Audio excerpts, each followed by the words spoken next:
Hello, hello, hello. How are you guys doing today? Let me fix my beautiful hair. I have Darlene Jolene Joe is over here and she is kicking 50. Look at her. I'm 50 and I like to kick. See, get it like that's her leg. Okay. Anyway, how are you guys doing today? I'm doing really well. Today was like the perfect Sunday. I had such a fantastic day today. I'll talk about that in just a second, but let me get all of my stuff ready here. Got my Chubby Chap Huckleberry, and I have my lip gloss ready. And yeah, and then I have my Diet Coke over here. You ready? So excited! I've been wanting this Diet Coke now for all day. I really have.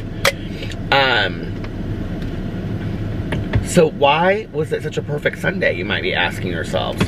Well, I will tell you why it was such a perfect Sunday.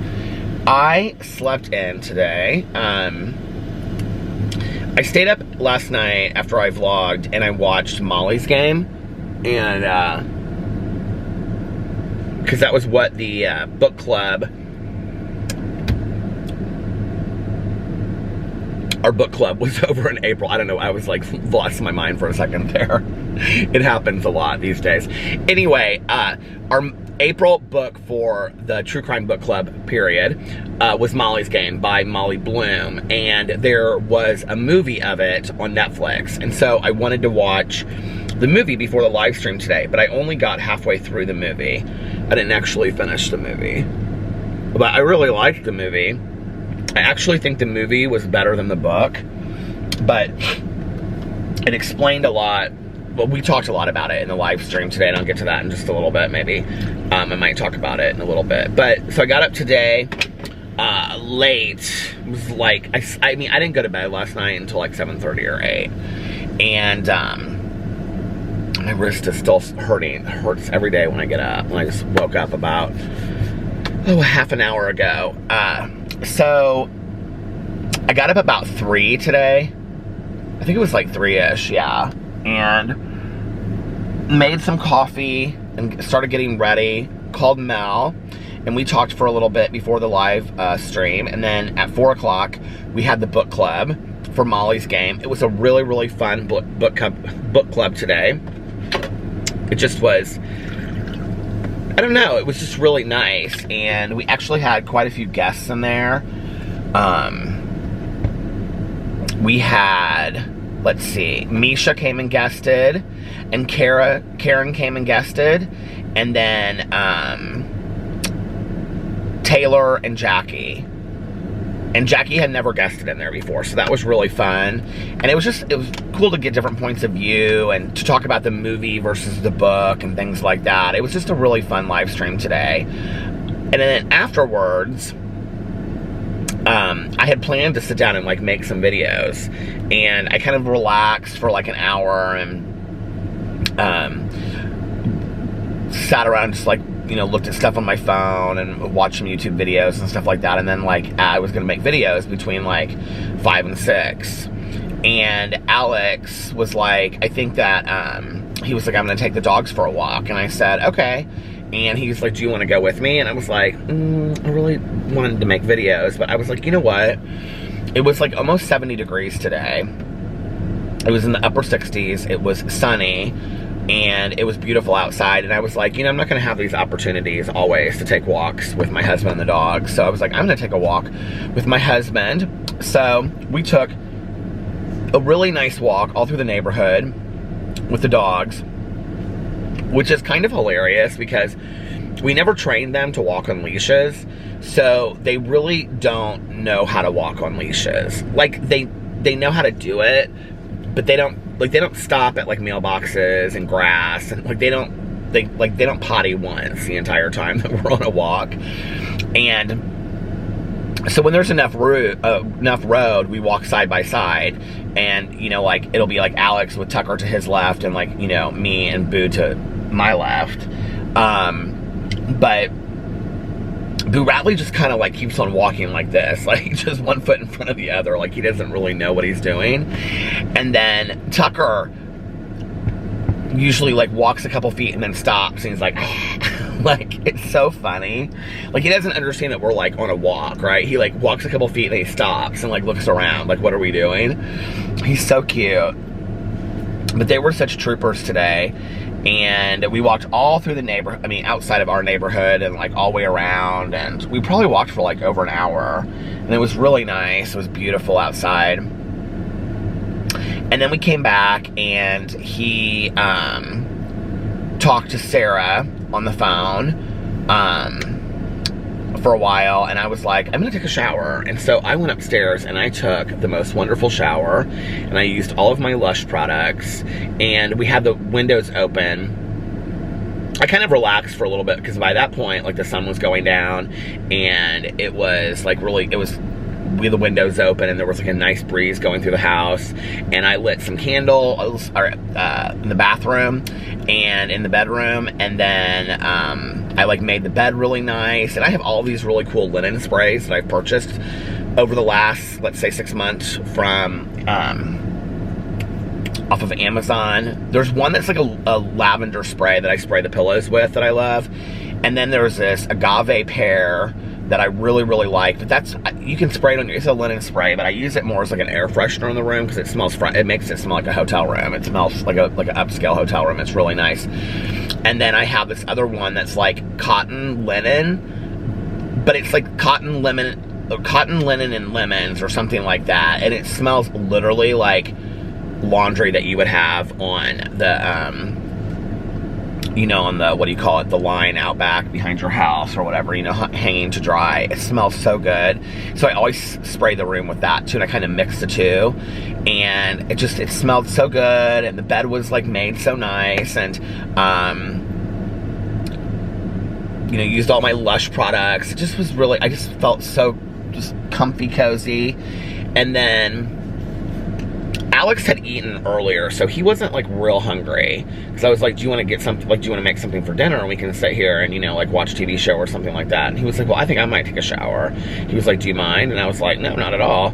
So he went and took a shower, and I was going to actually watch the end of Molly's game. And instead, I watched, well, I made, so for dinner, I forgot I had this. I have two different kinds of it, actually. Of this broccoli cheddar. What do you call it? I have two different kinds of this broccoli cheddar soup. One kind is Campbell's, and I actually ordered that from like the Amazon Prime or the Amazon Fresh or whatever. And then the other one that I have is from Costco, and I have the Amazon Prime one today, and it was really, really good. It was like creamy broccoli cheddar soup or something like that, and I had it with a cheese sandwich and then the peanut butter bites, of which I'm literally almost out of. I'm gonna have to go back to Costco this week, or I'm either gonna have to go to Costco or order it online.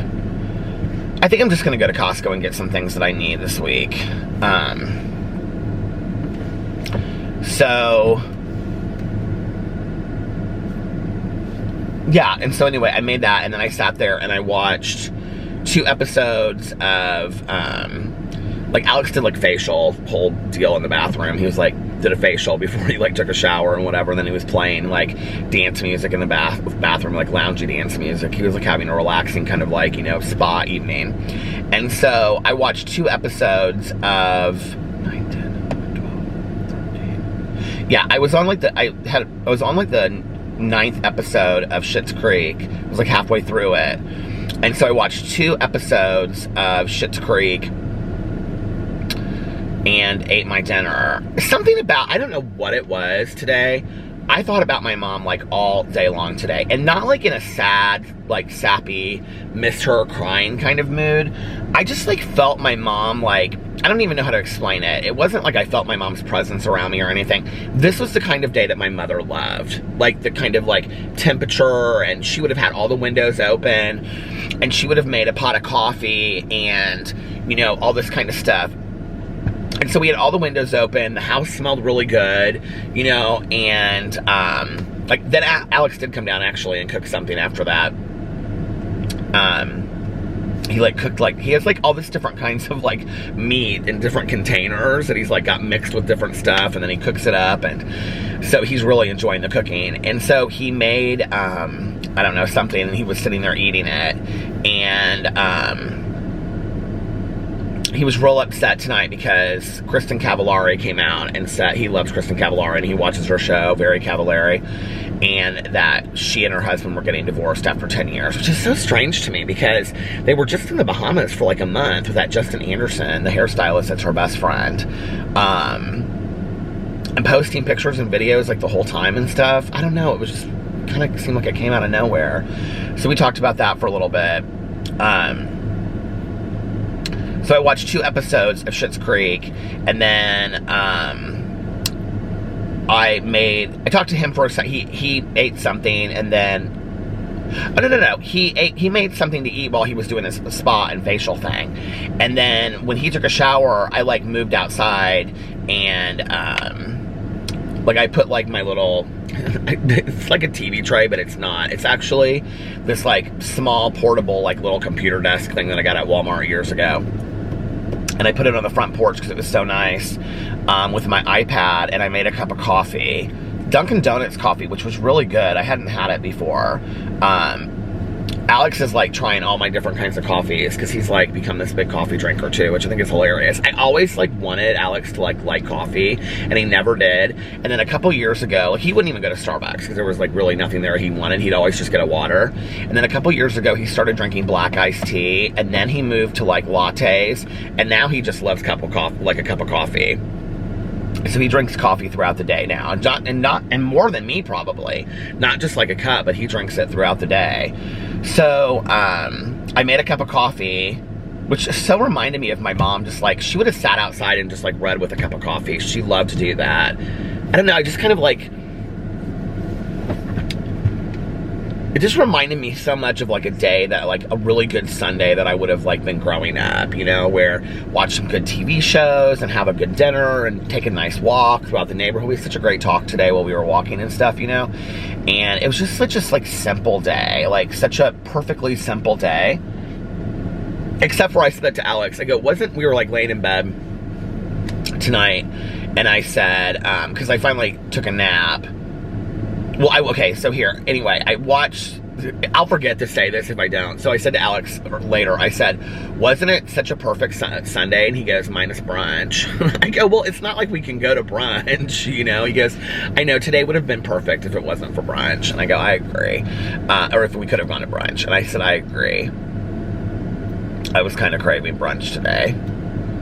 Because I think I was talking about it yesterday, how I don't really miss going to the restaurants, and then I started thinking about it, and I was like, I kind of really miss going to the restaurants. Like, you know, like when you like say something, and then it's like, oh, maybe I do kind of miss it now. I don't know. And not really. Like, I mean, first of all, I don't know. I mean, I'm eating so unhealthy, but like when I think about how much money I was spending going out to eat before, you know. But we also don't like when people always are like, if you guys like cooked, you would save so much money. Like, that would be true. But like, if we cooked meals for each other like every single night, which would be really hard, you have to think about this, because I'm a vegetarian and Alex isn't, okay? And Alex is somebody that likes to eat meat. Like, he likes to eat like ground beef, hamburger, chicken, things like that. So we would have to make 2 different meals every single night. We're not really doing that. Like, he'll make himself something and I make myself something, and then we eat together, unless it's like pasta or something like that. But anyway, so yeah, I sat outside and I watched the last 2 episodes of the 3rd season. I don't know what it is about that Schitt's Creek, but it was like the perfect show to watch tonight, first of all. It is such an endearing show. I find myself just like bawling in these episodes. It is, to me, like when people say to me, like, have you watched Schitt's Creek? It's so hilarious, you would love it. Like, it's not the humor to me that makes me watch this show. I don't, like, I think it's humorous. I think it's funny. I mean, they're obvious, like, Eugene Levy and Catherine O'Hara are hilarious. You know, Dan Levy is hilarious, and the girl that plays his sister, Alexis. I mean, Chris Elliott is hilarious in the show, and his wife. But, like, it's really endearing. It really, really, really is endearing. And, you know, I think there's, like, a quality to it. Like, do you know, like, how in the old school Roseanne, like, it was like this entourage cast of characters, right? That, like, all came together to make this very, like, homey town that everybody felt, like, safe and comfortable in. You know, there's, like, a lot of TV shows like that are kind of like sitcoms, but they do the same thing. Like, that's what Schitt's Creek is like. I don't know. It's like you know, when you first start watching it, they're so snotty and snobby and pretentious. But really, the show is like an unfolding of that.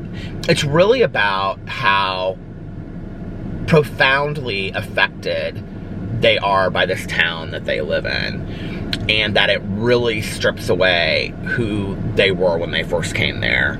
And it's just a phenomenal show. It just is really, really, really a moving show. There are so many moments that are just so beautifully done as far as, like, who they are as human beings. And oh, and, like, you know, I so, like, get nervous about the last episode of every season, and now I only have 2 left, and I know that the season finale, or the series finale, which is, like, so I've only got 2 seasons left, and the 5th season, the series finale, I know, like, kind of what happens, because I've heard about it on social media, and it's supposed to be, like, heartbreaking episode.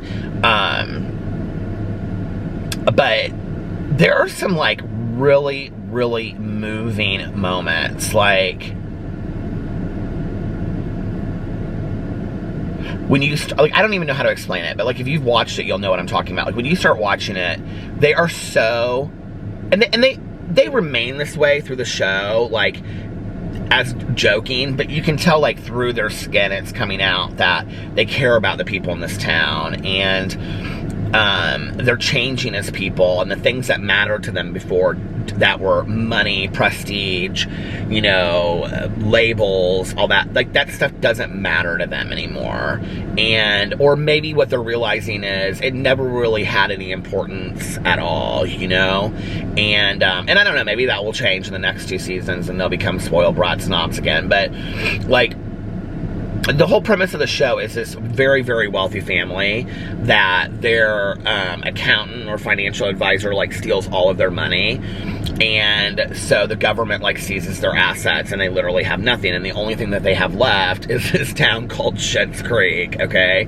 Which is so funny, because Chris Elliott, if you know who he is, he plays the mayor of, his last name is Schitt, Schitt, and so he plays the mayor of Schitt's Creek, and his name is Roland Schitt, okay? Like Roland Schitt, but, like, Roland Schitt. Like, it's so funny, and it's so well written. But there has not, honestly, been an episode in the last, I would say, season and a half that I haven't both equally laughed my butt off and cried in the same episode. That last episode, the 12th or the 13th episode of the 2nd season, I always know it's going to be the last 2 episodes that just, like, get me going. And the last episode, I was, like, sitting outside and I was, like, bawling.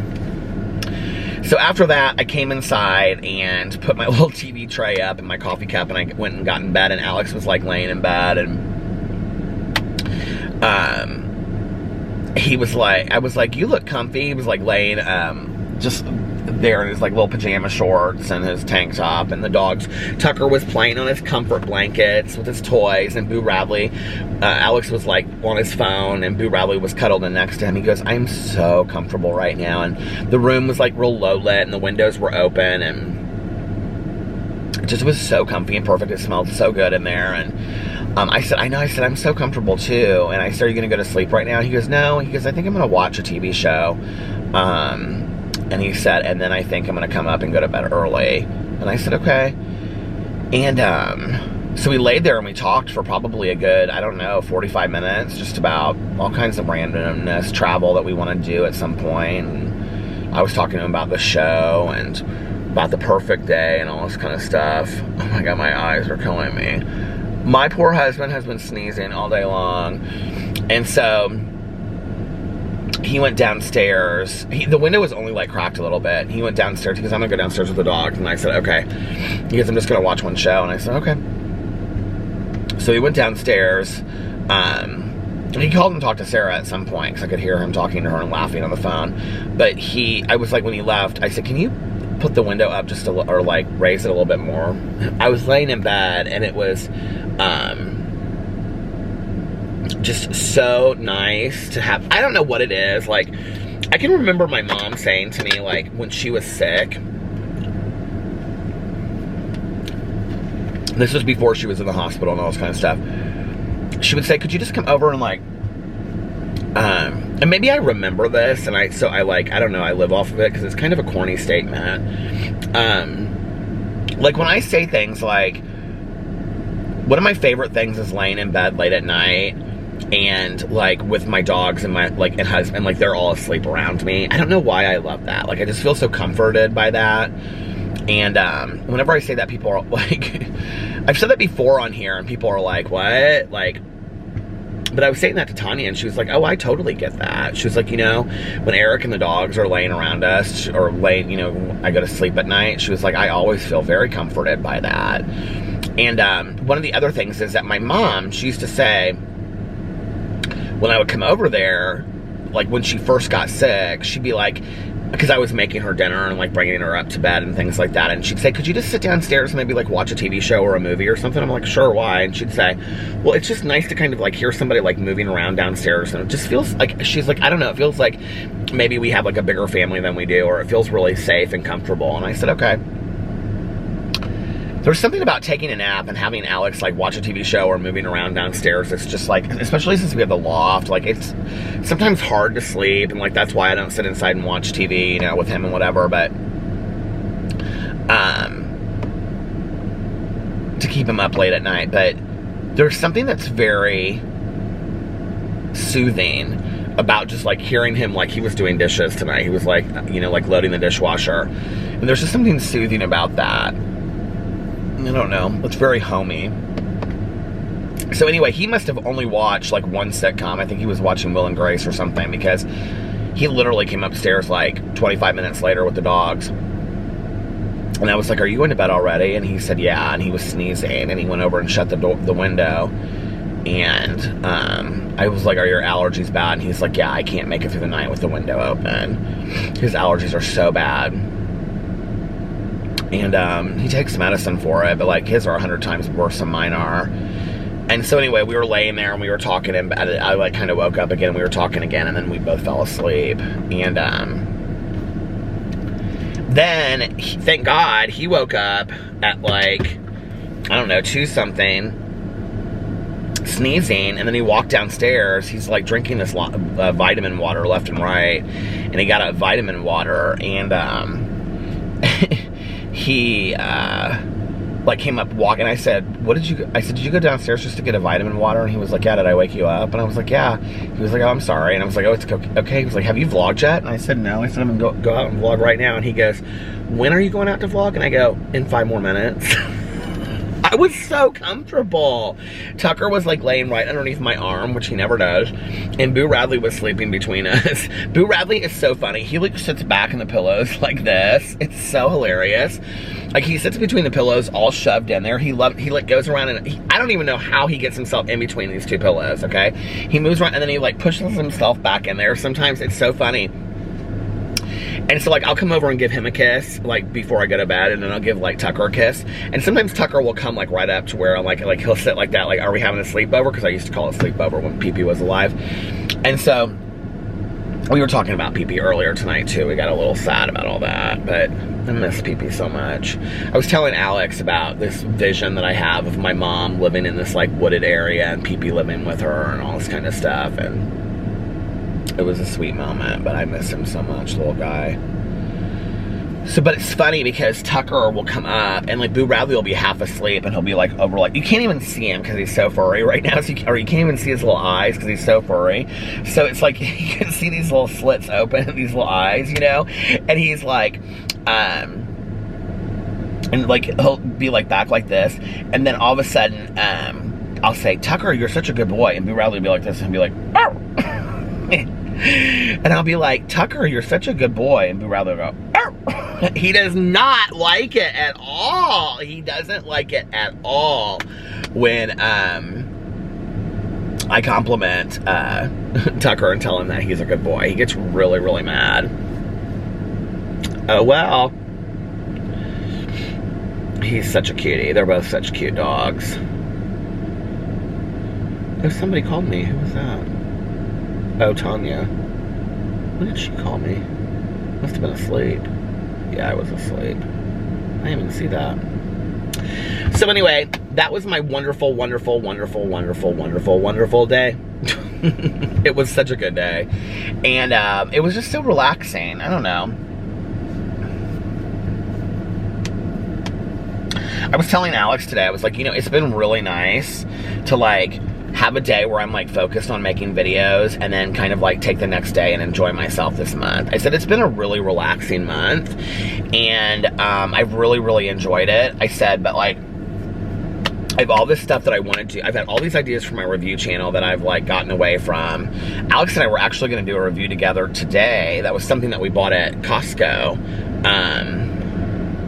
that I didn't do yet. I think I'm gonna start some cooking videos on that channel. I was gonna start like just a cooking channel, but I think I'm just gonna do the cooking videos on the review channel. There's no reason to like do it on, you know, it makes sense over there. So I can't remember what I was gonna cook though. I did the fasta pasta. I have all this stuff to review, and so we were gonna do a review together today because Alex was like yesterday, no, it was 2 days ago actually, he was like, do you want to review this stuff? I'll tell you what it is. It's vegan chocolate chip cookie dough that we bought at Costco. It comes in like a big bin like this, and I saw it like in the freezer section. I was like, oh, do you want to try this? And he was like, yeah, that'd be fun. And I go, you don't mind that it's vegan? And he was like, no, not at all. So we got it and he put it in the freezer. And so the other day he was like, do you want to do a video making the vegan chocolate chip cookies? And I was like, yeah, that would be really a fun video. And he was like, we could have some already done and show it, whatever, you know? And I said, sure. And so he took it out. I said, you're going to have to defrost it though. So we need to put it in the refrigerator because it's frozen. So he put it in the refrigerator. We didn't do that video. And then I have another video that I want to make out here of, like this little thing that I bought last year. I don't even think I bought it at like the Dollar Tree or something. And it was like to plant strawberries. And I don't know like about the dogs getting into it. So right up here is safe because they won't get it. Like in the backyard, they'll like scavenger around. But back here it's pretty safe. Or up here they won't get up here they won't get into it because they just go into the yard over here. And then I also have this tool that I bought. I think I bought it off of Amazon. And it looks like a claw, but it's like you dig in the ground for like planting seeds and stuff. So I want to do that. That's like 2 of them that I have. And then I want to start doing some DIYs on that channel too. And I've got all these ideas for the review channel. I have like literally like 5 drama videos that I have wanted to make over the last like 2 to 3 days. I have one drama video that I've been waiting to make for like 4 days. And I'm sure like nobody probably even cares about the story or then or now, but I've had it like planned out to do, and then I just keep on adding it to the list the next day. And I'm like, I'm obviously not gonna make 4 or 5 drama videos, right? And so I told Alex, I said, you know, like, and the Peterisms ones, I'll like go a day, do one a day, go a day, do one a day. And then like the BookTube video, well, yesterday I filmed a BookTube video and then I forgot to post it. It was my March wrap up. And so, and like, of course I just do the vlog every night, but like, I love coming out here, you know, and doing this. And so, well, I mean, I love all of it. But the thing is like, sometimes when it's like, take a day and do absolutely nothing, or sit down and, there was some kind of animal moving over there in their yard. Hope it's not another coyote. One night, like, this was a long time ago. This was, well, not a long time ago, but like 2 months ago. I had, like, was coming home from Tanya's or something, and like on 3 streets over, it's like a kind of a main street, but like this whole area that we live in is pretty wooded, and this coyote was like running across the street. They're fast. They are really, really fast. I can spot them like nobody's business. I don't know how I always see them, but this coyote was big. I don't know what I would do if a coyote came right up in my yard. Anyway, oh, it's gonna stop, hold on. Well, the other one that other night, it wasn't that big, but it was going through our neighbors, like into their yard. So anyway, I was telling Alex today, I said, because I'm someone that, like, my creative juices are flowing all the time, and like I always am thinking of ideas, and I'm not saying that they're all good. They're not all good, right? But if I'm not tapping into those creative ideas and like working on things that I want, like projects that I feel like, and that to me could be just sitting there for 3 or 4 hours and working on videos. I just feel so like fulfilled. I love doing that. I love making people laugh or think about something or have an endearing tearful moment. Like, I love that. Like, I love to share a human experience with other people, you know? And so I told Alex, I said, I've had a really nice month, like, especially since you've been at home, like taking a day off or 2 days off or whatever, you know, to just kind of relax and stuff. I said, but starting like May 1st, I said, I'm gonna really have to like wake up and be like, okay, this is what I'm doing today. Because that's what I did before. And, you know, I just get up and I'd be like, okay, go get my coffee, you know, go run these 2 errands, come home, and now I'm going to sit down and I'm going to do, and like, I loved it. And I felt so fulfilled, and I felt energetic. And I've loved this month of just taking time and relaxing and, you know, not doing a whole lot. But like, I don't know that like I could do this for a long period of time, where it's like one day I do a bunch and the next day I don't. Like, I have to kind of feel like I'm doing stuff. So I told him, I said, starting May 1st, whether you go back to work or not, like, I'm gonna get up every day, like, you know, getting some stuff done.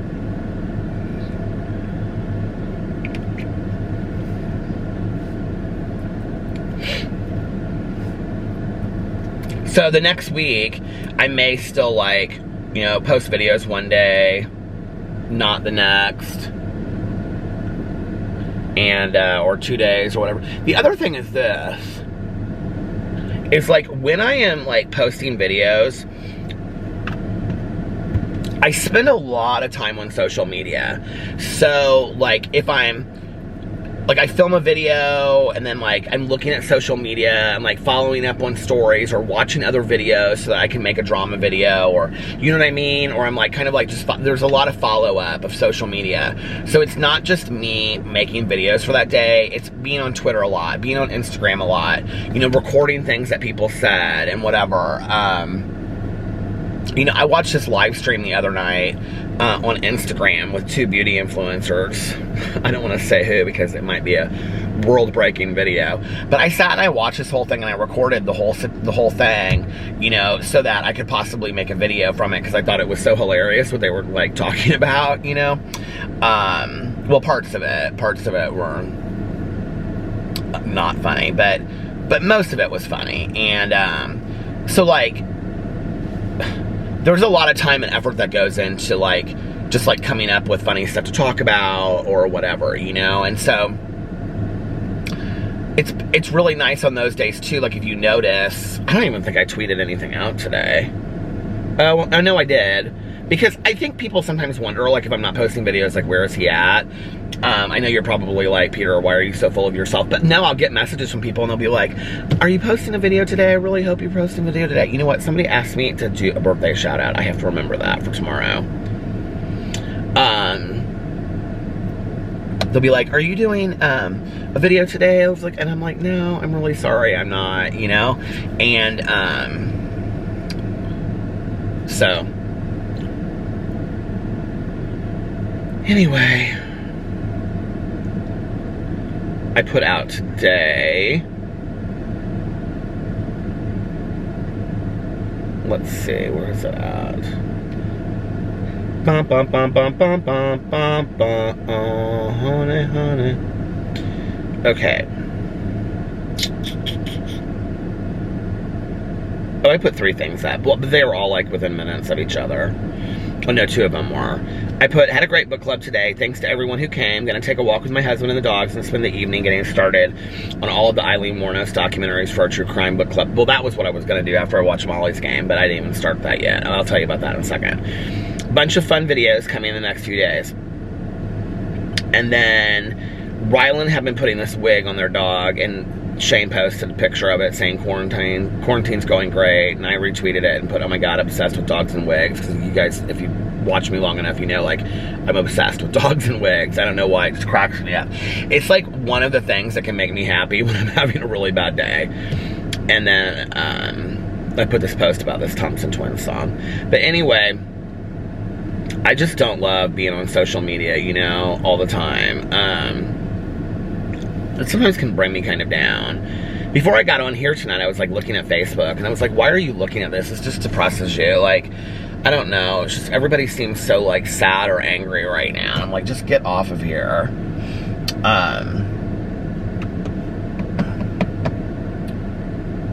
So yeah, so Molly's game. So I'm not done with it yet, but let me tell you, what's interesting about it is, when I read the book, I liked the book. I think I gave it 4 stars. Most people gave it like three stars in the book club. But everybody said they liked it. But the movie picks up 2 years after the book ends. And then it does, the whole movie is like flashbacks of what happened in the book. But what's interesting about it is that she...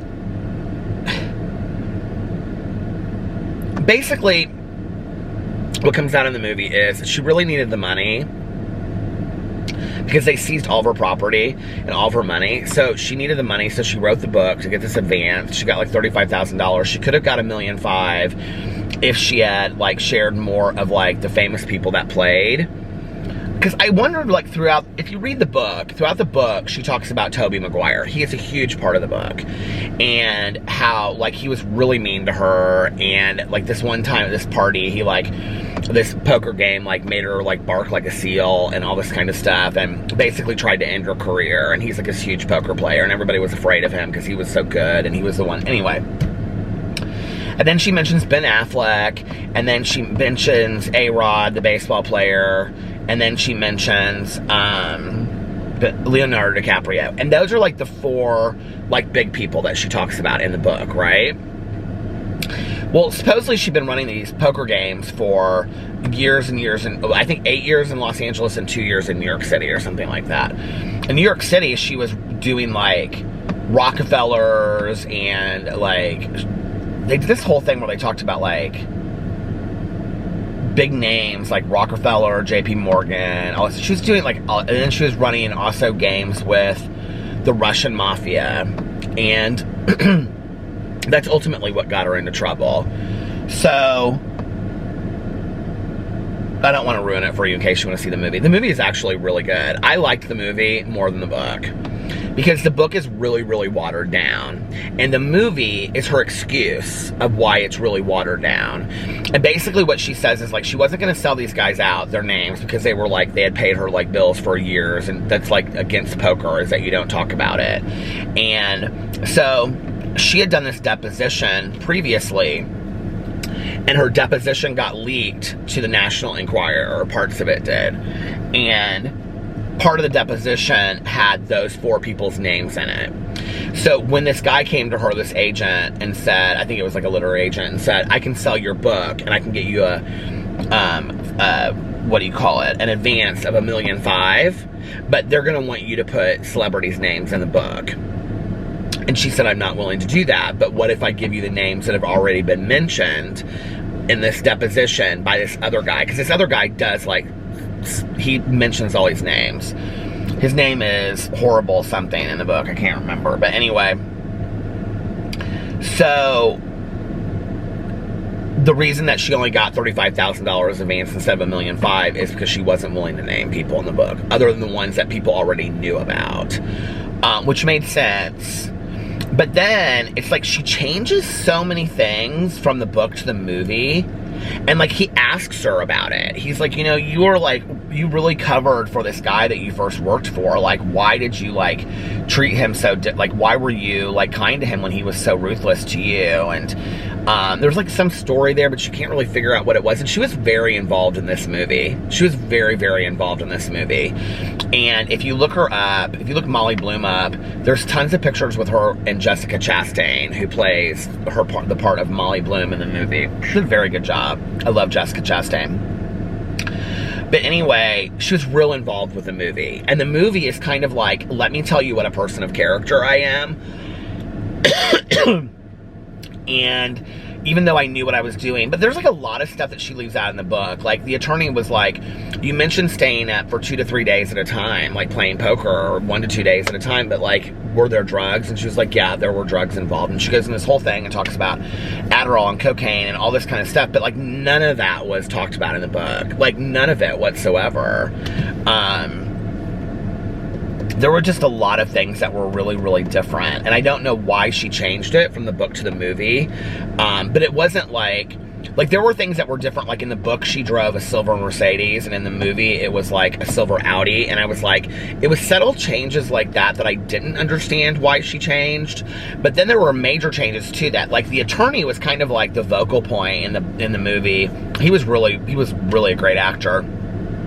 But he would ask her stuff that was in the book, because he's reading the book, like, while he's doing this lawsuit with her. And he would ask her stuff that was in the book, and why did she put it in the book? And then she would go in and explain why what was in the book was false, and what really happened in real life. So it was like the movie was concocted to be this excuse for this book. So then I got done, like, I was halfway through this movie, and I, got in the live stream today, and I was like, I felt cheated reading this book. Like, I felt like we should never, like, this, why did I waste my time with this book that wasn't even the truth, Like, the movie goes in and talks a lot. She was the number 3 world skier at one point, for her, like, a female skier at one point. And the book goes in and talks a lot about her being raised by her dad and mom, that her brother was number 1 in the world at one point. And she wanted to be on the Olympic team, and she wanted to be an attorney and all this kind of stuff. And like, all of that's in the movie. None of that was in the book. Like, I mean, her being a skier was in the book, and it talks a little bit about it at the beginning, and like her always being jealous of her brother because she felt like her dad liked her brother more and stuff like that. But not as realized as it was in the book, in the movie. The movie was really good. If you're gonna watch the movie or read the book, I definitely will tell you this right now: don't waste your time on the book. The book is crap. I mean, you don't even need to read the book to know everything that's in the book if you watch the movie on Netflix. And I feel like the Netflix show or movie is 100 times more realized. In fact, this is what I didn't understand. I kept on saying to Mel, I said the movie is 2 hours and 20 minutes. Like, the book was like 8 hours to listen to. I was like, how did they turn this like short book into a 2 hour? I mean, 2 hours and 20 minutes is a long movie, And now I understand it, because there was so much more in the movie that was ever in the book. So yeah, but it was good. I liked, it was a good read for us. People seem to really enjoy it and have a good time, and they like the fact that it was something different than serial killers, because we're going into the month of serial killers, and it's going to start for me tonight, I think. So, the month of May for the book club is Aileen Wuornos. Oh my god, I'm so excited. I'm obsessed with Aileen Wuornos and reading about her and watching documentaries about her, and I plan to know everything there is to know about. I mean, I already know a lot, but even more. And the book that we are reading is called Dead Ends. I actually just downloaded it today on Audible. Mel said she had already started it. Where's my library? It's called Dead Ends, and it's by Joseph Michael Reynolds. It's 8 hours and 40 minutes, and it just looks like one of those that you would pick up at the grocery store. The extra credit book that we are reading for the month is called Dear Dawn. And Dawn was Aileen Wuornos' childhood friend, who's actually in the second documentary about her, because she would go and visit her at the end, and she helped arrange her funeral and things like that. And she was her friend that she grew up with. And so Dear Dawn is all of Aileen Wuornos' letters to Dawn that she published after her death. What's the word? Posthumously? I'm probably horribly mispronouncing that. Do you see how long my hair is? I I don't know that I dislike it if it was trimmed up a little bit. What do you think? Like if this was trimmed up a little bit and left all this a little bit longer, I don't know. It's kind of how I was when I got married, minus the beard and the whiteness. But my husband's hair is really long right now, and it looks so cute. Well, I think it's very sexy. I love him with curly hair. He knows that too. So anyway, yeah, so Dear Dawn is this extra credit book, and then we're watching the 2 major documentaries that are The Selling of a Serial Killer and The Life and Death of a Serial Killer. They're both done by the same person. And then watching the movie Monster. But then, and then also the movie Overdrive on YouTube. That is with Gene Smart. That was in, what do you call it? That's on YouTube. You can watch it for free. That was in Designing Women. I'm really actually excited about that one because Misha keeps on talking about it, and she's like, I love the one with Gene Smart. I think it's on YouTube. I think I started watching it one night. It's called Overdrive. Hold on. I have to look it up.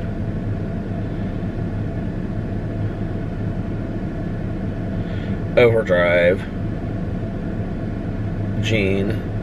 Overdrive Billie Jean. Have you guys ever seen The Legend of Billie Jean? Oh my god, with Helen Slater, I think. That is like literally one of my all-time favorite movies. Fair is Fair.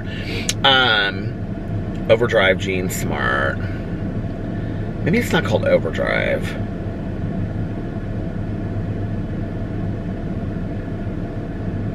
I love Gene Smart so much. Dixie Carter. So sad that she's gone. Isn't Dixie Carter, didn't she pass away a while ago? I think she did. Who played Julia Sugarbaker. Is she still alive? I thought she passed away. Well, she did. 2010. How old was she? She was 70? I loved her.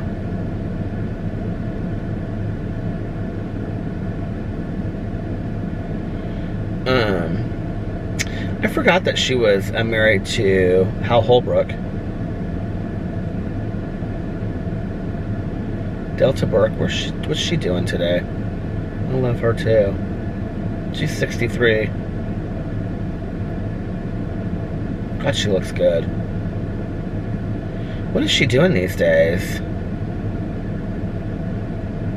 I thought about doing videos on my drama channel. Let me know what you guys think about this. Please do not BS me, okay? Like, be like, no, that's a stupid idea, or that's a great idea.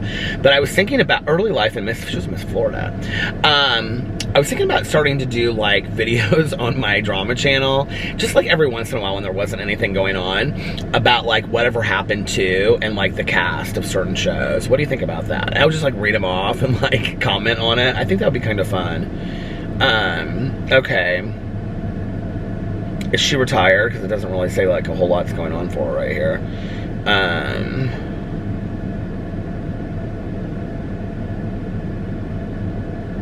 She hasn't been in anything since...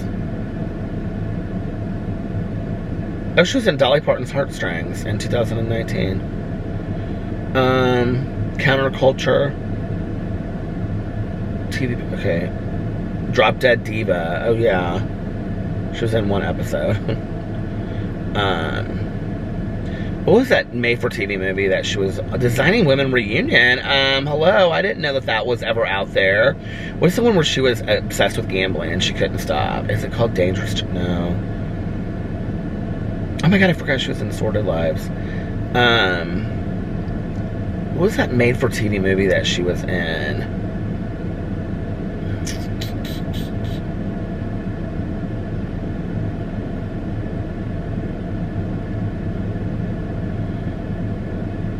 Oh, she was in that. She was in 3 episodes of The Love Boat. Simon and Simon, do you remember that show? What was that that movie? There was a made-for-TV movie that she was in.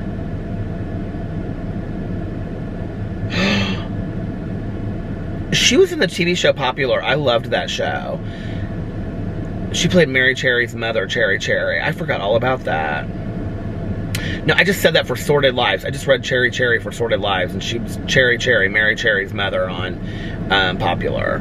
What was that movie called?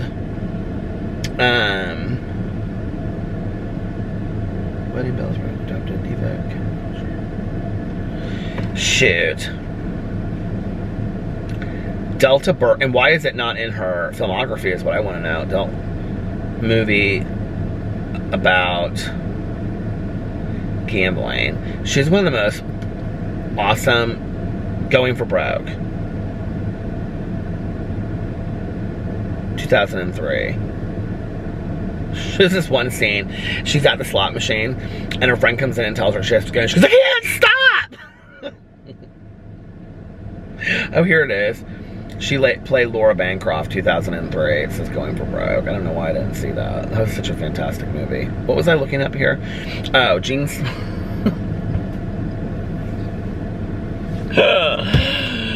Oh my gosh. I'm losing my mind.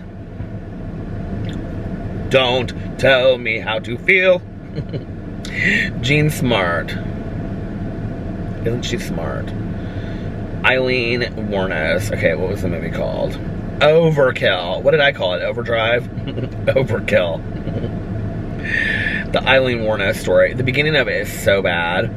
They're like hitchhiking, and she just killed this guy. That's as far as I got in it. But since Misha says, hold on, Misha up in the camera in the live stream with her lip gloss. Since Misha said, I love Misha so much. If Misha lived in Indianapolis, we would be such good Judies and hang out and get fountain pop all the time. I just know it. We would just laugh and laugh. But anyway, and I think sometimes we would cry too, because I think she's a kindred spirit like me. Like, we're kindred spirits to each other. Okay. What did I call it? I almost looked up Overdrive again. Overkill. Oh, shit. Oh, shoot. I'm sorry. Oh, my gosh. Okay, Overkill. Jean Smart. It's really not pulling that one up right away. Here it is. It's an hour and 32 minutes. The Overkill, the Aileen Wuornos story. Thank you. Thank you to Melissa M, who posted this 5 years ago. Should we read some of the comments? This will be hilarious. Oh my god, there's 937 comments.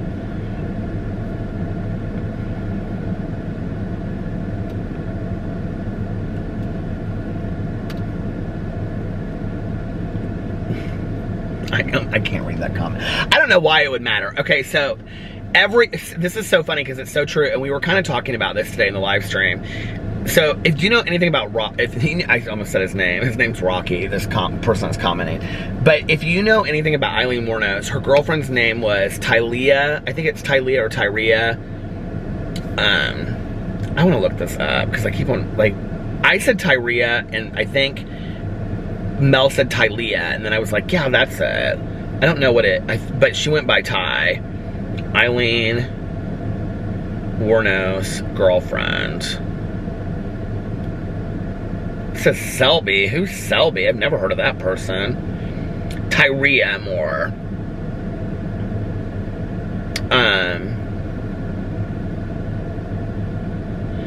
Tyria was not depicted as Selby. Who is Selby Wall? I don't know who that person is.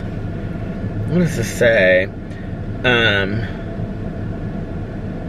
They met at a biker bar. She was Aileen Wuornos' longest relationship.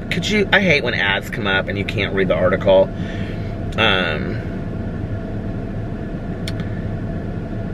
So, okay, if you ever watched the movie Monster, Ty was played by Christina Ricci. So here's what Ty looks like in person, in real. This is a picture of Ty. Can you see? Okay, that's Ty, who is played by Christina Ricci. And so the comment on the video says, why every movie made about this make Ty halfway attractive? Ty looked like an overweight 45-year-old man. Is what the comment says, I'm just saying. But it is interesting, like every movie that you watch, like they always depict Ty as like completely different than how she presented in the documentaries and what you see with her. And anyway, and there were all of these speculations, and actually Aileen Wuornos says that she believes that Ty and the police sold the rights to the story to make Monster or something like that. That's the whole second documentary. They're talking about the selling of the serial killer, right? That Ty had something to do with it. And Ty sells Aileen Wuornos out. It's one of the saddest parts of the documentary when they put her on the stand. And she, what do you call it? I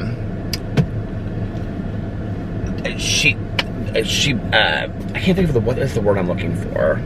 It doesn't matter. But anyway, you know, she gives this information about Aileen, but like then there was phone calls where like Ty knew exactly what Aileen was doing the entire time, and they have recorded phone calls where like Aileen is like, I'm not gonna put any of this on you, and Ty's like, she's wearing a wiretap, or she's like, the phone is tapped, and she knows the phone is tapped, she's doing it for the police and for the prosecution, and she was like, they're coming to get me, they're gonna come and get my family and all this kind of stuff. And Aileen is like crying on the phone from jail, and she's like, no, I'll tell them that it's all me, you had nothing to do with it. You know she had something to do with it. When you watch it, you know Ty had something to do with it, and Aileen loved her so much that she would just like, she would not put it on her whatsoever, right? So that whole thing is very interesting to me. But I don't know who this Selby Walls is. Hold on a second. That was talking about, I wanted to read this more. Meet Tyria Moore. 10 facts about Aileen Wuornos' girlfriend. Aileen met in a biker bar. Tyria was Aileen Wuornos' longest relationship. Tyria disapproved of Aileen's prostitution. Okay. I don't know. Not necessarily. She benefited from it, even though she said she didn't like it, and you see that in the documentaries. Tyria knew about at least one of the murders, true. Tyria's involvement was discovered through a car accident. Tyria agreed to help the police. Tyria convinced Aileen to confess. Quick note, it says Aileen wrote an autobiography, which I highly recommend to anyone interested in a more intimate window into her life. It's called Monster, My True Crime, My True Story, and you can check it out here. It's a great read. Okay. Was that written by her alone? We tried to do this one on Audible and at the library. See, it's temporarily out of stock even to buy. You can't even buy it. And I don't think you can get it on Kindle. And she looked it up, and Mel looked it up on, came out on August 1st, 2004. So we're reading, here's Dear Dawn. Oh, Dear Dawn is $1.99. Oh, digital. You can get it for digital for $1.99. Well, that's still not bad. But who is this? Tyria testified against Aileen, who was found guilty of murder and sentenced to death. Tyria was not depicted as Selby Wall in Monster. So I don't know what this means. Okay, in the 2003 movie about Aileen Wuornos, Tyria Moore was replaced by a fictitious character named Selby Wall, played by Christina Ricci. Tyria is reputed to be litigious and protective of her reputation, so the director created a new character in order to avoid any potential issues. Oh, I forgot that was her name in the movie. Okay. Tyria Moore, where is she now? According to recent public records, Ty lives in Pennsylvania with her wife and family. Serial killer Aileen Wuornos' girlfriend, Tyria. Can you imagine being married to Tyria Moore, who dated Aileen Wuornos? Oh my God. Talk about an ex. Serial killer Aileen Wuornos' girlfriend, Tyria Moore, has been the subject of much speculation. Tyria was said to be the love of Aileen's tragic life. Aileen would do anything for her, but during the 4-year relationship, Aileen killed 7 men while working as a highway prostitution. Are you a true crime? Oh, yeah, and you know how they show it in the documentaries and in the movie Monster? Tyria sat in a hotel room while Aileen was out doing all this kind of stuff for her, and then she turned against her. Which, I mean, I'm not saying she turned against her, but, like, I mean, she gave testimony against her. And and she was set up. Like, Aileen wouldn't have said the things that she said had she known. Tyria claimed to be unaware of the murders, yet her suspicions grew when Aileen brought home stolen cars and goods that that they later sold at pawn shops. When the police finally caught up with them, Tyria worked with them to draw a confession from Aileen, which ultimately resulted in a murder conviction on the death penalty. What kind of life did Aileen Wuornos and Tyria share, and why did Tyria help the police? Did she have a role in Aileen's crimes, or was she innocent? Are you going to tell us, or is that it? Here are the comments. It really made me sad that Aileen was put to death, yet it was so wrong for her to have murdered those men. I really believe in my... The camera stopped and I didn't even know it.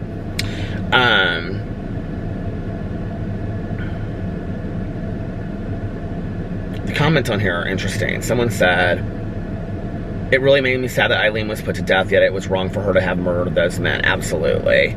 She shouldn't have done... I mean, the thing is, like, all the comments are basically the same. She said, I really believe in my heart she would not have killed had it not been for Ty. No, I don't know about that. She said Ty is as guilty and would appear she used Aileen to get by. Okay. Someone said, I'm editing these comments. Someone said, wow, Ty set her up to save her own ASS, and Aileen still lied on the stand to protect her by saying she knew nothing. I'm not defending a murder, but how alone Aileen Wuornos must have felt. Poor Aileen. Tyria should have gotten 20. Okay. They made a deal with the devil. Moved on.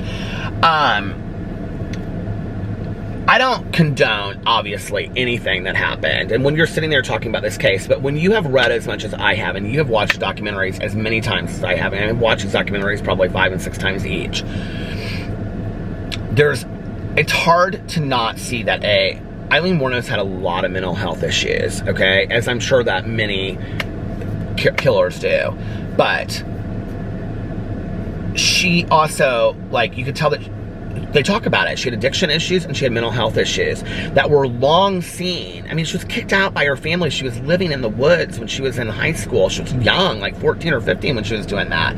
She was homeless all her life. Like, you know, her own mother turned against her, you know? It's all this stuff, and it's like, it's hard to sit there and watch some of it and not wonder, like, how much of a product of our society was she? Like, with the appropriate care, with the appropriate, like, love and whatever, would it have turned out the same way?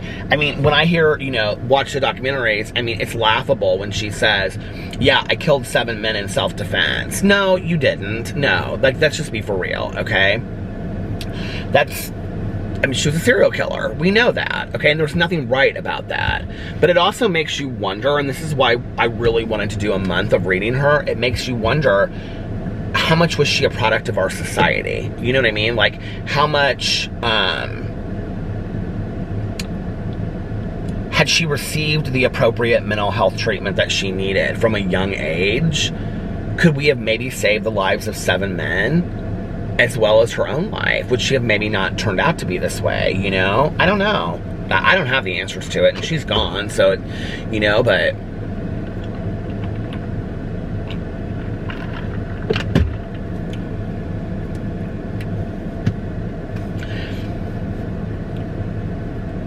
It's hard to watch the documentaries and not think to yourself, she's gone. Like, she's crazy, okay? Especially the second episode, or the second documentary, because she thinks, like, they're taping her, like, in the, like, she can't talk in the rooms because she thinks they got mics everywhere and stuff like, I mean, she's almost paranoid, right? But number one, it's hard to watch and not think, like, I mean, there's this one scene where she's, like,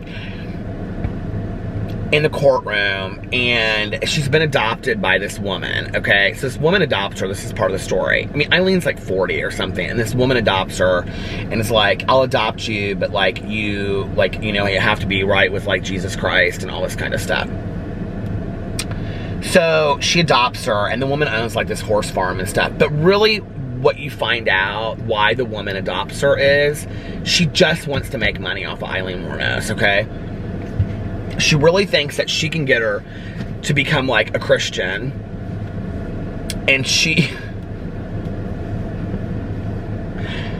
Oh my God, it's just so crazy. And so, like, they go out there to try to interview... It's this English guy that does these documentaries.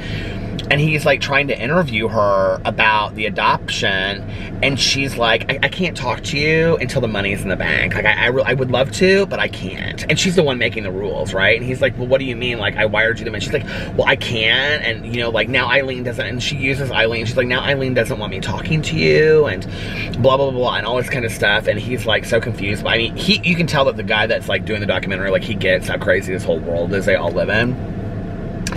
And then he goes to Aileen, and Eileen's like, well, I would love for her to talk to you. Like, I'd love to talk to you, but I can't talk to you until there's money in the bank. And you get it, right? And this woman's convinced Aileen, like, and so finally she gets rid of her. But, like, it only happens after she goes to court, and this woman's there in court with her, and Aileen, like, the judge is like, do you have anything to say? And this is, like, her 5th conviction at this point or something like that, because she says how many times and she is foul-mouthed. I mean, she cusses like nobody's business, and she's like, how many effing times is the effing state of Florida gonna kill me, and blah blah blah blah, and all this kind of stuff. And so before that, though, the judge is like, do you have anything to say? And she's like, blah, blah, blah. Basically now, like, you know, I'm a Christian, and I found Christ, and Jesus Christ my Lord, and because she adopted me and all this kind of stuff. And she's like being real nice and sweet, right? And he executes her, or he sends her to execution, or sentences her to execution, and her tune changes on a dime. And she's like, let me tell you something. And she's like wishing all of this horrible stuff on the judge. I mean, it's unbelievable. Like, she's not right. And so when you watch it, it's like, you know, like, she's not right. She's just not at all. And you can't tell if she believes the stuff that she says or if she doesn't believe the stuff that she says, which is why it's so intriguing. But at the same time, like, when you see the second part of it, and there's a lot of her mom in there, and like, you can even tell, like, her mom, there's just a lot of mistreatment. And,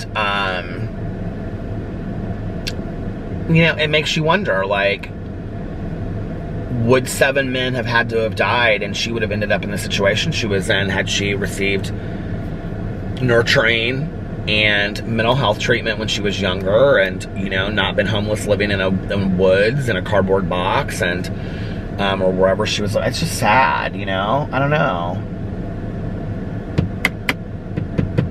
So we'll see. Maybe you know, people will convince me otherwise, but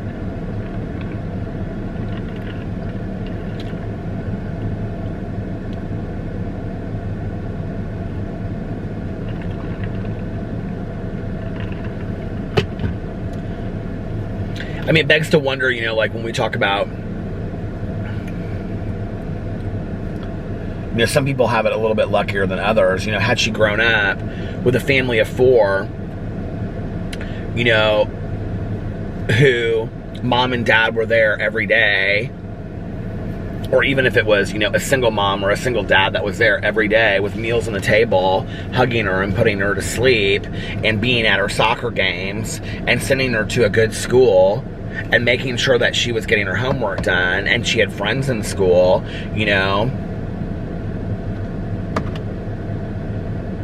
and she ended up, you know, like, going to college or hair school or something. Would she have ended up like this? It makes you want, I mean, are we talking about the same mentality, or was the mentality created?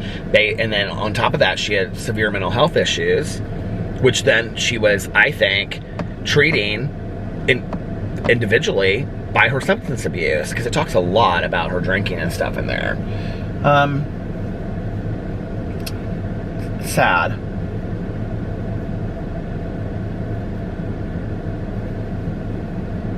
And I think then, you know, like, we want to talk about situations where, like, oh, what's the one that happened in Connecticut, the shooter? Like, the Newtown thing is so sad, right? We want to talk about what happens in these situations. Well, a lot of it is lack of appropriate mental health treatment that we need to be pushing for in our country, you know?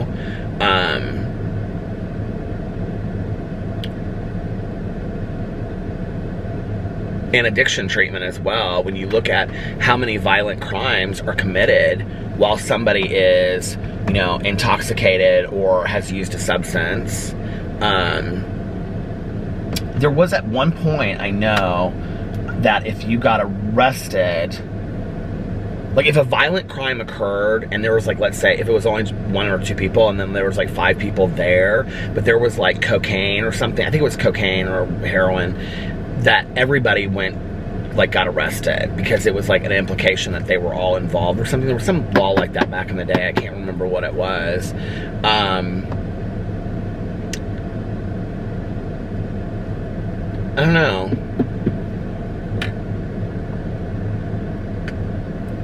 There's just not great funding for mental health treatment or substance abuse treatment. There just isn't, you know? And the reality is, you know, when you look at, I mean, I can tell you right now, like, this isn't,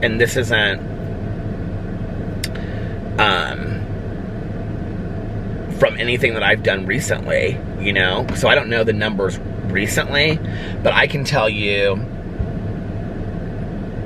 10 plus years ago, you know, when I was like working in the field, 12 years ago, you know,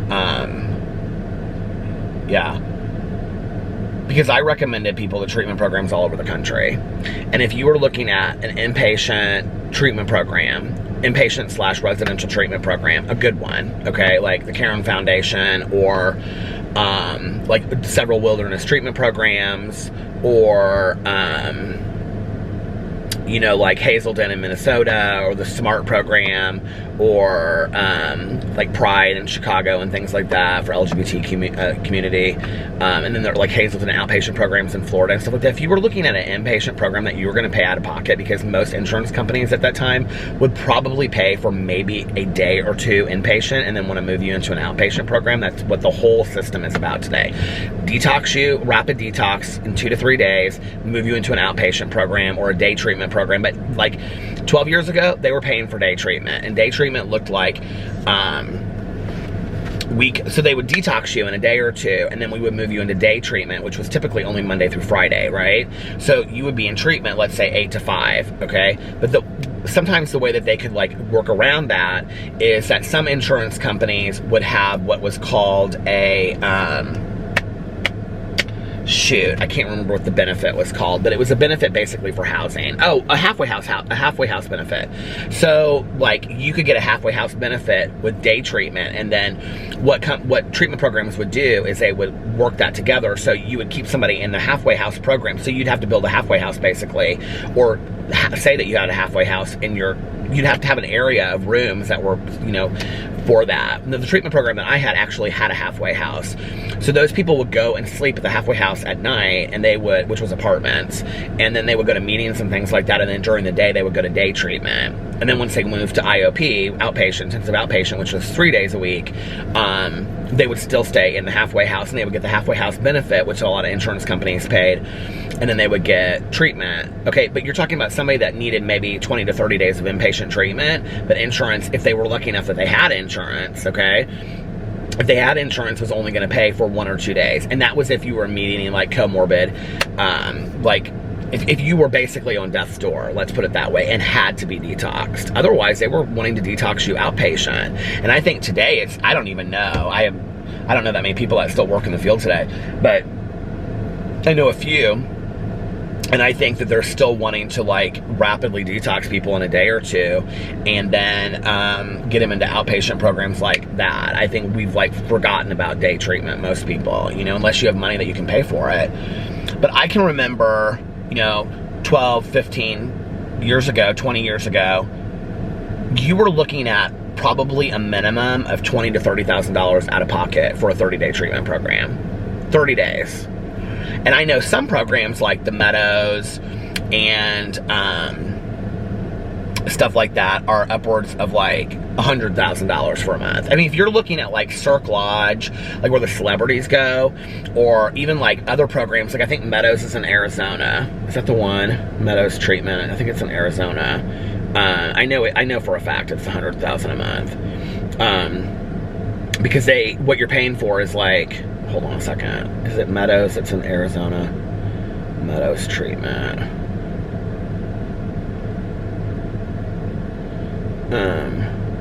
Well, it used to be $100,000 a month.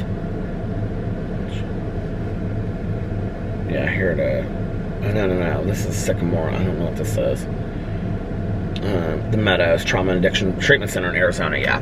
And then there's Promises. So Meadows and Promises, which they're kind of different, and a lot of them don't follow 12-step modules. So I didn't refer to a lot of those programs that didn't, because we were a 12-step program. So we referred to programs that were 12-step programs like Hazelden. But like Promises and like I think it's in not Palm Springs, but I don't know. But anyway, it's like $150,000 a month. And what you're basically, I mean, you're paying for, yes, the facility looks like a yoga spa and it has pools and things like that, right? But a lot of these programs don't. Like the Caring Foundation is a hospital. It's a treatment facility. You're paying $30,000, $40,000 a month. It's $18,000 sometimes. Depends on the level of care that you're getting, right? Well, like the Meadows, what you're paying for is 24-hour nursing care, doctor, psych doctor every day. These treatment programs are extremely expensive, and that's for addiction treatment, okay? You want to talk about mental health treatment, you're doubling that. Mental health treatment is probably twice as much. I didn't work in mental health treatment, so I don't know much about mental health treatment, but I know the cost of it, because you have to have a psychiatrist on call 24 hours a day. You have to have nursing care. You have to pay for these things. So if you have somebody in an inpatient program, like a psych unit, you're paying for a 24-hour psychiatrist, you're paying for 24-hour nursing, you're paying for meds, you're paying for a doctor, you're paying for all of that kind of stuff. Like, I mean, they're really, really expensive. And so people don't get the appropriate mental health treatment that they get. And we don't live in a world anymore where there are, you know, like, government subsidized mental health treatment programs that A, are realistically affordable, and B, that you would want your family member at. Like, that's the other thing, you know? Because you have to, like, maybe have severe mental health issues, you know, like I'm just throwing a combo together, but like if you have, like, you know, psychosis and schizophrenia to the point where you, like, couldn't live on your own in the street, and so you have to be in some government, you know, controlled group home. I mean, what do you do if you're a family member of that and you can't afford that? You can't take care of somebody, you know what I mean? It's such a skewed world, and it makes me so sad, and it's like a really missed part of when we want to talk about medical care and stuff like that. It's a huge part of what's not talked about, you know? When you want to talk about, like, an epidemic of people, you know, like one of my friends posted today. I love that she posted this. This is one of my friends in recovery. She said, hold on a second.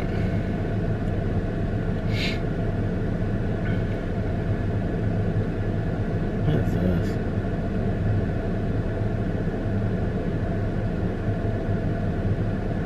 She said counselors, social workers, detox techs, resident assistants, mental health caseworkers, sober house employees, peer support specialists, you are the heroes and heroines.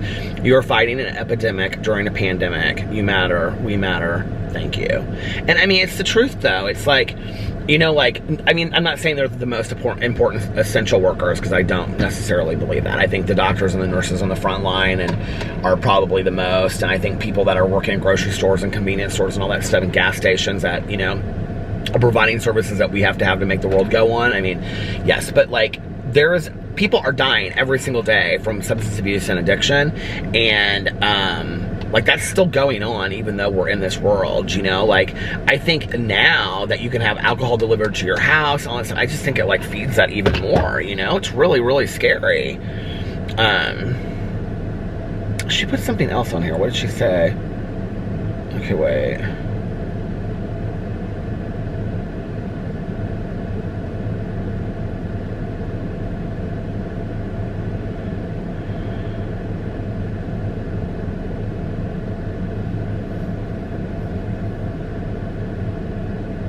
It's this long thing she reposted about.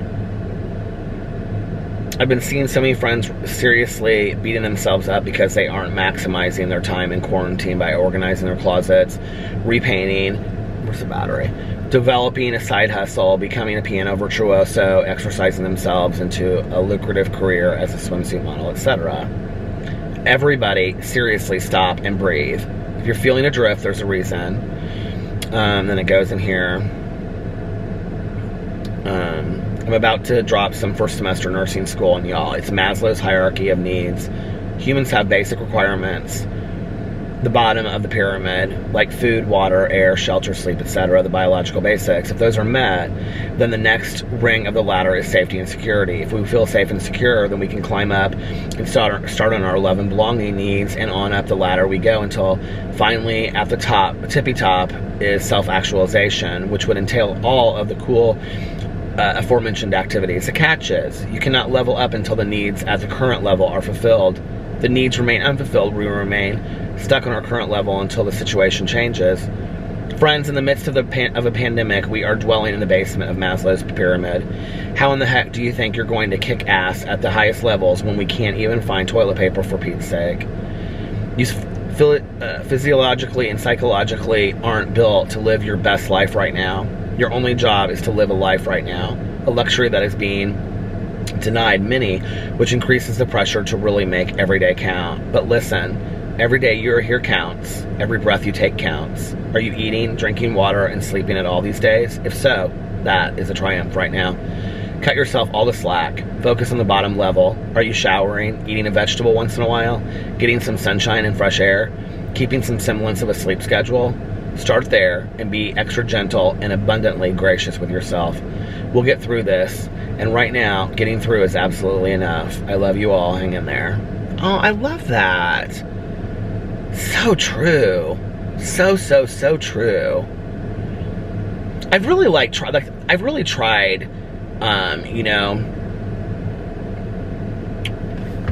the last, I would say, week or two. That's what I was talking about at the beginning when I was saying, like, it's been really nice to, like, take a day here or take a day there, you know, and not beat myself up so much about, like, what I'm doing. And I think it's important for all of us. It's important, you know, that we, I don't know. I need to be reminded of that right now. Like, these are weird times that we live in anyway. I'm not going to be my most productive. I don't know. Maybe I needed to hear that. I was like, because, you know, like, even just, like, taking today, like I want to do it. It's like when Alex is like, let's go take a walk. And I'm like, yeah, I want to do that. But, like, I feel, like, so driven to make videos. And then there's the other part of me that's like, go walk. Like, you know, in a month from now, like, you're not going to just have a random day to go take a walk with your husband. I mean, we will on Sundays and Saturdays, but you know what I mean? And, I don't know. I needed to hear that tonight. That was really good. I think most of us are doing okay. You know, I think one of the things that we're not talking about is, like, you know, when I first started talking about all this that was going on, when I first started these driveways out here, you know, I was like telling Alex, was it Alex that I was telling? That I, like, really enjoy doing the vlogs from the driveway. Like, I really enjoy this, you know? And when all this started, I thought, how am I going to do this vlog?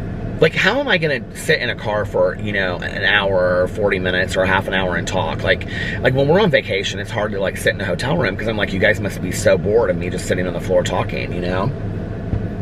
How am I going to do this in a car every night? And these vlogs have been the longest vlogs I've done on here in a very, very long time, you know? And so, like it just, that was easy. But, like, in talking about, like, how... When I first started talking about it over here and you guys would comment, it was like, I don't know how long I can do this. I don't know how we're going to get through this. I don't know how we're going to do this, blah, blah, blah, blah, whatever. It was a lot of fear and a lot of questioning, you know? But we're doing it. Like, we're doing it. We're making it, you know? And the majority of us that I know are making it and are staying safe and healthy and, you know, are following the rules. The battery's gonna die. Hold on. Okay. Can you believe that I even have another battery? And something is, like, leaking out of this. I can, like, smell it, like, when I got in here. I was like, I think it's this hand sanitizer. Because it, like, turns like this real easy. I think I might have to just leave that in the car. Yeah, that's what's leaked. Why does it smell like... so strong? Do you remember the night that I was, like, driving around and I was trying to find hand sanitizer and I wondered if this had alcohol in it? This has alcohol in it. I can smell it. Will it fit in my little side panel thing? Oh yeah, it does. It fits right over there. Okay. But what I was saying was, like, you know, we're doing it. And we're staying healthy, you know? And thankfully, to the essential workers out there that are keeping the world running right now, you know, when we can't leave. And, you know, like, yes, I'm still worried about getting sick. You know, yes, I see things on Facebook every day from people that have, like, passed. I'm very scared of that. Yes, and I don't know what's going to happen in the next couple of months when they reopen stuff. That scares the hell out of me, too. And, yeah, I'm real scared of finances right now, as I think many of us are.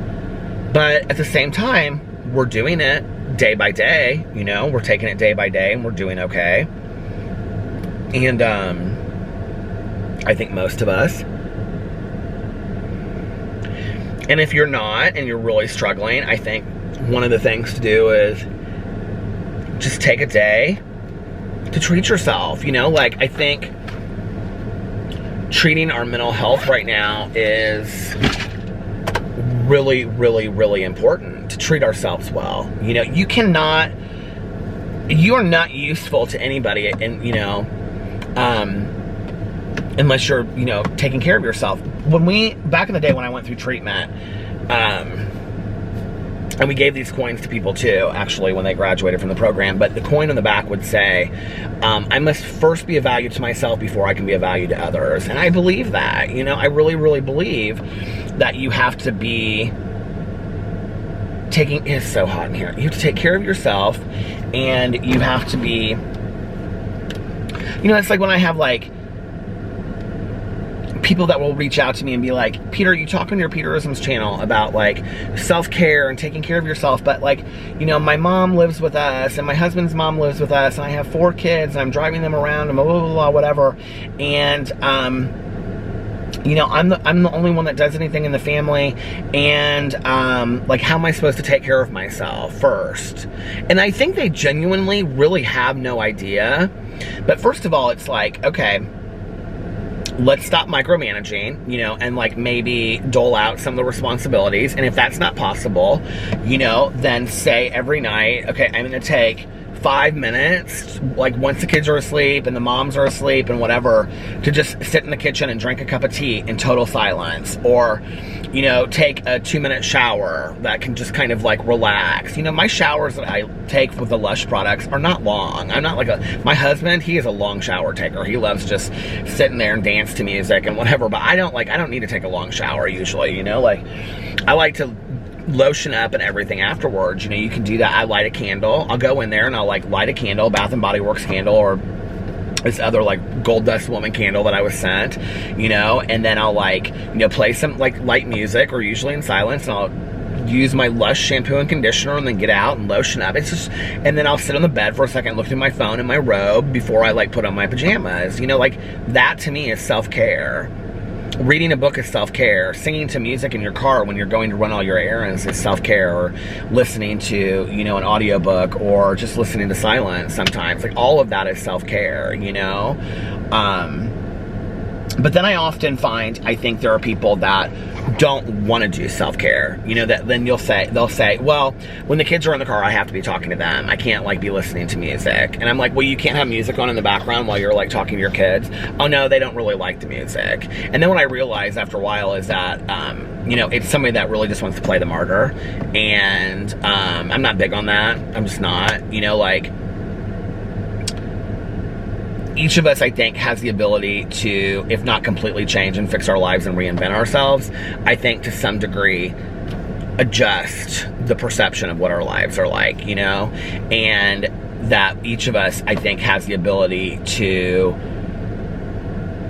well, first of all, if you're saying it, to some degree, you're not happy with it, right? But I know a lot of people. Have you ever known that person? I feel like I've known this person my entire life. I feel like my mom and my aunt had a lot of friends that were like this. And my mom at times was this person too. My aunt never complained, but my mom could be this person sometimes. You know, that person that will, like, want to tell you how busy they are, and they're complaining about how busy they are. Oh my God, I have so much to do, and I just don't know how I'm going to get it all done, and blah, blah, blah, whatever, right? But if you gave them solutions to how to make it feel less, they wouldn't want to do it, because really what they get off on is playing the martyr and complaining about how busy they are and how, like, oh, they can't just possibly ever get it all done. But really what they want is pats on the back about, oh my God, you're so amazing. Like, you do all of that? Congratulations. Like, that's what they want, right? Do you know those people? I always get seated. I always seem to have to sit next to them when I go to like friends' fan. Look at this. Look at this. Jolene. Darlene, that's her twin sister. Darlene, Jolene, Joe. But anyway, if I go to like big family reunions or something, I always get, you know, next to Aunt Judy, you know, that I have never like talked to twice in my life. And Aunt Judy's like, oh my Lord, if you knew how many things I did. And then I have the Women's League on Tuesday, and I have church on Friday and Wednesdays. And then, you know, the twins, they have to go. And I'm just like, okay, you know what I mean? Like, I didn't ask, but thank you for telling me your life story and woes. I don't know. And then, you know, like I see other people, and this is who I aspire to be. When you talk to me about role models, when you talk about role models, this is who I aspire to be, okay? And then I know people out there that are working 2 and 3 jobs and live abundant lives. And I'm not talking about like they're overspending, okay? I'm talking about they always have friends and family around, and they're just so happy and stuff like that, right? And then, like, I mean, I've known people like this my whole life, and their attitudes lack any complaining whatsoever. They never complain. I feel like I've known people like that my entire life. You know, my dad is not a big complainer. He just isn't. He doesn't really tolerate it. He's never liked it. My mom could be a complainer, but my dad, he absolutely loathes complaining. He's like, you have no idea, like, how bad your life could, like, I mean, at any point that I've ever complained about anything, which I can tell you with my dad, wasn't much, but, like, my dad, I didn't get the, you know, I walked 10 miles and, you know, 1 pair of shoes through winter and summer kind of thing. I didn't have to. You know, I knew that my dad got 1 pair of clothes in August, and that was the clothes that he wore till next August. 1 pair of shoes, one, you know, they were a poor family. They had an outhouse till they were 21 years old. You know, my dad, when he was in college, you know, during the school year, he tutored and he waited tables at the DG house. And in the summers, he paved roads. He walked behind a paving truck in 100-degree August heat. That's what my dad did, you know? And, you know, when my dad was in medical school, he worked other jobs. He had to. He didn't have money. He was poor, you know? And, so I didn't grow up where complaining about stuff got you real far. My dad wouldn't even say it. He'd just look at me like, are you seriously going to complain about this? Like, no, we're not doing it. Like, I mean, he never said, like, you know, I mean, he said to me a couple times, like, you know, like, don't complain to me unless you've stood behind a paving truck 100 degrees in August heat. Like, I don't really want to hear it. But, like, it was never like, well, I walked 10 miles, you know? Like, I mean, maybe at times it felt like that. You know, maybe at times it felt like he was coming across like that, but it really wasn't, like, because my dad really did live that life, you know? I don't know. And then I would say, like, my mom's complaining really was more around her drinking years. When she was sober, she wasn't much of a complainer.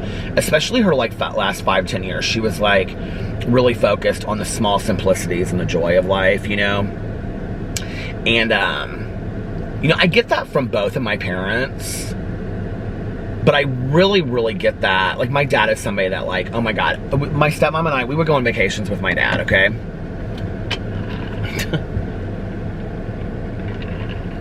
I mean, these amazing vacations to, like, unbelievable Caribbean locations for, like, 10 days, right? And my stepmom and I would be, like, laying on the beach, or we would take a walk on the beach, like, you know, someplace tropical that we would, like, never be at again or whatever. And I'd be like, where's Dad? And she'd be, like, with his camera on the beach. And, like, he would literally, like, follow these little lizards around and take, like, 200 pictures. I mean, he loves, like, little animals and little things. I mean, he just is, you know, very nature kind of person. He used to go hiking by himself in the Canadian Rockies every year, and you know, he's just simple. I wouldn't say simple-minded. He's not. He's a deep thinker. But, like, simple things like, you know, like when I talk to my dad on the phone, he talks about his dog. Like, that's all he talks about, you know, like, that's all he wants to talk about. You know, like, that's what makes him happy. And I totally get that. I get that piece from my dad. I get the animal piece from my dad. My mom was not such an animal person. she liked animals, but they scared her a lot. Like their uncertainty of like what a dog. She hated big dogs. Big dogs. She got because she was real short. I think my mom might have like had like a dog like come at her one time or something because she was always really nervous around dogs. Even little dogs. She'd be like, oh, I don't know what's going to go on. Like, you know. But like the appreciation for like a cup of coffee or sitting outside, you know, in this nice spring night, or having a window open, or just like the smell of like clean laundry, or you know, whatever, like those were things I got from my mom. Like definitely, like my mom, and she would say them a lot, you know, she would appreciate those things a lot. You know, a great book, or even just like a line in a book or a line in a poem. She would just say, or she would call me and say, I just want to read you this line that I read. And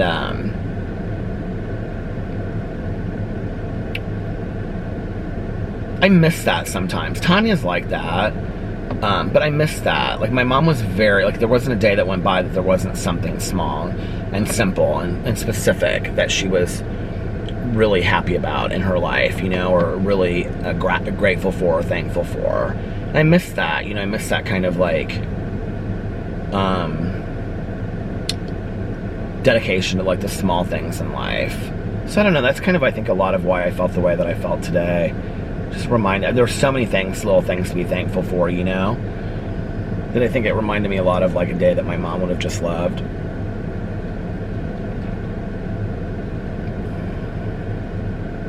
Our neighborhood's a little bit hillier than I gave it credit though, or that I thought it was, because man, my legs hurt a little bit when we got home. I'm so out of shape. I need to start working out a little bit more, you know. Anyway, I am going to, I need to work out a lot. I'm going to finish this vlog now for the day. This was all over the place, wasn't it? Oh my God, we talked about all kinds of stuff.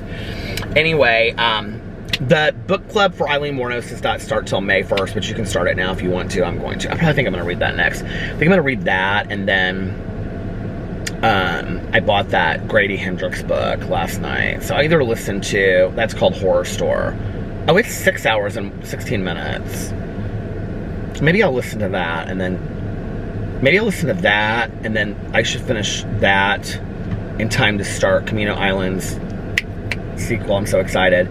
Which it's short too, and then read Dead Ends. That would be 3 books that I would read this week. That would be 34, 35, 37 books I would have read this year. Oh my God.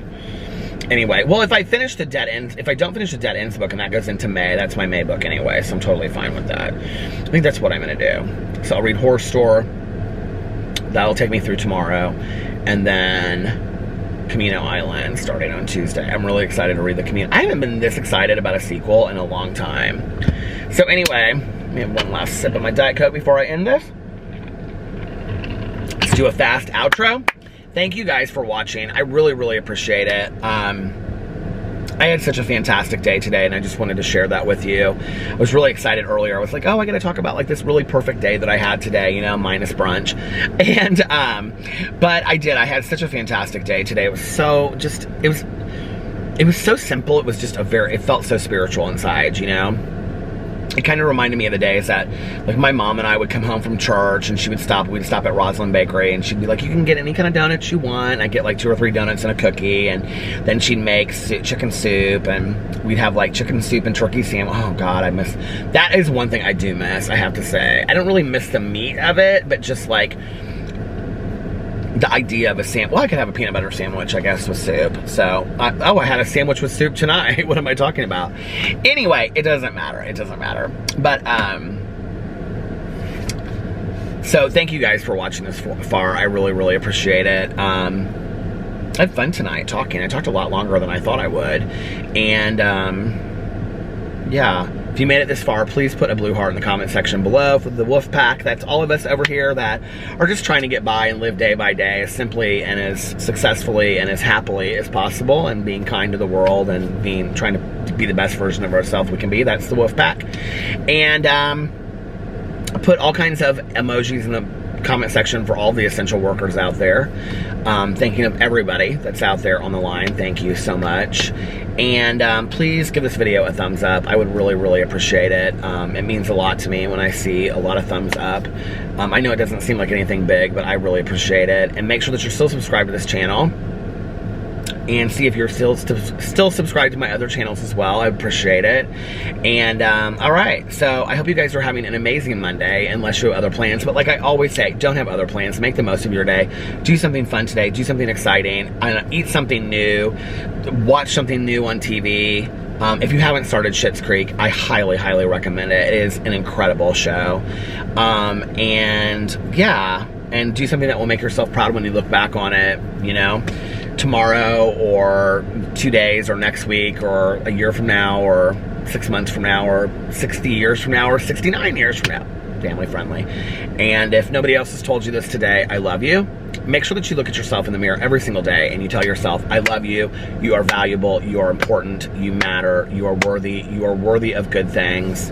And also tell yourself every single day when you wake up, today is going to be an amazing day. It's going to be filled. I'm going to be happy, joyous, and full all day. Happy, joyous, and free. And full. Full of happiness. I'm going to be happy, joyous, and free all day today. And when you go to bed at night, say tomorrow is going to be an amazing day. I'm going to be happy, joyous, and free all day. Wonderful things are going to come my way. Wonderful opportunities. And laughter and joy. And if I get off track, then I can start my day over whenever I want. And, you know, just let the goodness, like, fall over you and feel good about things. And most importantly, make sure that you reach out to somebody and let them know how much they mean to you. Pay it forward, you know. Make somebody else's day today. Make them happy. I don't need to tell you guys what to say. You know what to say. Just call somebody up or text them and say, hey, I was thinking of you today. Just make somebody happy, you know. We all want to be thought of, I think. We all want to be made to feel like we matter. I can't believe I haven't read comments in like 3 days. I need to do that tomorrow. I was planning on doing it tonight. And I think that's it. And if, yeah, and oh, also practice random acts of kindness and don't tell anyone. That's the most important part of it. Just do it because it's the right thing to do and you're putting goodness out there in the world. I think every day it's important to ask ourselves, what can we do today, A, to be a better version of ourselves, and B, what can I do to put some good out there in the world? Even if it's just smiling at somebody or, I don't know, you know, anything that you can do, you know, to make somebody, picking up trash off the street, just anything that you can do to make somebody's life a little bit easier, saying thank you to the postman or whatever, you know. I think it was my cousin I was talking to the other day, and she's like, I just love our postman so much. He's so nice and whatever. And ours is like really too, and I always like wave at him, and you know, it's just like, be thankful for all of the people out there right now that are making our lives a little bit easier, that we, I think, take for granted or forget on a daily basis, that their life is continuing to go on the same exact way without stopping. So, I don't know, it makes it a little harder to complain about being bored, you know, when you know that there are people out there that are continuing to have to go on and go on with their lives when all of us are just, you know, sitting at home complaining about being bored. And so anyway, let's think of everybody today and put some good out there in the world. And like I said, don't tell anyone. And we could all do that. I gotta think of some fun things to do to put some good out there in the world today. And I don't know much about clothes, but my hair looks fierce. And I think that's it. And I love you guys. And thank you so much for watching. You are really, really helping me get through all of this. And I'm really enjoying these vlogs lately and sitting in the car and just like talking. And yeah, it's been really enjoyable. I love it. So anyway, I love you guys. Thank you so much for watching. And I will see you tomorrow. Bye. Love ya. And I just want to say I love you one more time because I just am feeling it so much tonight. So anyway, I love you guys and I'll see you tomorrow. Bye. Love ya.